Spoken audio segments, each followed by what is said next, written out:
8000 kilometre ആയപ്പോഴേ ട്യൂട്ടണിൻ്റെ ടയറിൻ്റെ അവസ്ഥ ഇതാണ്. എക്സ്പ്രസ് ട്യൂട്ടണിൽ എനിക്ക് ഇഷ്ടപ്പെടാത്ത 5 കാര്യങ്ങൾ. ഫസ്റ്റ്, ഈ ടയറിൻ്റെ കാര്യം എന്തിനാണ്? പ്രീവിയസ് വെർഷൻ്റെ അകത്ത് 15 തൊട്ട് 20 വരെയാണ് പലർക്കും റിയർ ടയറിൽ ലൈഫ് കിട്ടിക്കൊണ്ടിരുന്നത്. എനിക്കും ഏകദേശം അത്രയും കിട്ടിയിട്ടുണ്ട്. പക്ഷേ ട്യൂട്ടണിൽ ടയർ ലൈഫ് വളരെ കുറവാണ്. സെക്കൻഡ് വൺ, ഹെഡ്ലൈറ്റ് വിസിബിലിറ്റി ആണ്. 8000 കിലോമീറ്റർ വണ്ടി ഓടിക്കുമ്പോൾ രാത്രി സമയങ്ങളൊക്കെ നല്ല ബോറാണ്. നല്ല മഴയും മഞ്ഞൊക്കെ ഉണ്ടെന്നുണ്ടെങ്കിൽ നിങ്ങൾക്കൊരു ഓക്സിലറി ഹെഡ്ലൈറ്റ് അല്ലെങ്കിൽ ഒരു ആഫ്റ്റർ മാർക്കറ്റ് ഹെഡ്ലൈറ്റിലോട്ട് പോകാൻ ഉറപ്പായിട്ടും തോന്നിയിരിക്കും. തേർഡ് വൺ, ഈ ഒരു ബൈക്കിൻ്റെ ഹീറ്റിംഗ് ആണ്. കുറേ പേര് ഭയങ്കരമായിട്ട് തർക്കിക്കുന്ന ഒരു കാര്യമാണ്.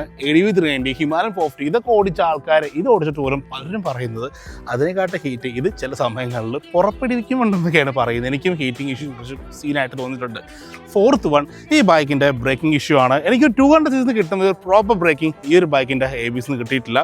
പക്ഷേ അത് നമുക്ക് യൂസ്ഡ് ആകുമ്പോൾ കുഴപ്പമില്ലാത്ത രീതിയിൽ വണ്ടി എടുത്തുകൊണ്ട് പോകാൻ പറ്റുന്നുണ്ട്. ഈ ലാസ്റ്റ് ഫിഫ്ത്ത് വൺ എന്ന് പറയുന്നത് 200 ഉള്ള സെയിം ഇഷ്യൂ ഇതിൻ്റെ സീറ്റിലും വന്നിട്ടുണ്ട്.